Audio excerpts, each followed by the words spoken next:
қаңтар оқиғасы тұсында ол кісіге айтылды ғой. Масимов бастаған бір топ келді. Бәрі шен-шекпен адамдар келді де, ана жақта ұшағыңыз дайын тұр, жүре беріңіз деді ғой. Егер де сол айтқанына көніп, мен ол кісінің аузынан естіген сөзімді айтып отырмын. Кімнің аузынан естідіңіз? Президенттің аузынан естіген сөзімді айтып отырмын. Тоқаевтың ба? Дәл осылай айтты. Дәл осылай. Кешегі осы наурыз айында кездесуде. Мен бір 45 күн бұрын кіріп шыққам ғой. Дайын тұр ұшағыңыз, сау болыңыз деген ғой. Содан кейін бұл кісі шындап кірісті де, ертесінде бүкіл билікті қолға алды. Анау қауіпсіздік кеңесін қолға алды ғой.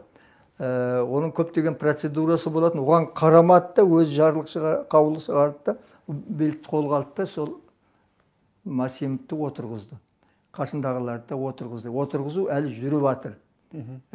Егер де ол кісі үйтпеген жағдайда, жарайды деп, сіздер көпсіңдер ғой, мен жалғызбын деп, ана ұшаққа отырып кеткенде, бұның өз сатқындық болатын деді. Бүкіл оны сайлаған Қазақстан халқын сатып кеткендік болған болар еді. Сондықтан бұл кісі неде болса ерлік жасады, қорықпады. Жаңағы сосын ОДКБ-ны шақырды, қорықпады. Сөйтіп, егер де ұшаққа отырып Қазақстан тастап кеткен болса не болар еді? 3 күннің ішінде Қазақстан бөлшектеніп кеткен болар еді. Бірден сепаратизм бас көтерген болар еді. Бірден азамат соғысы басталар еді.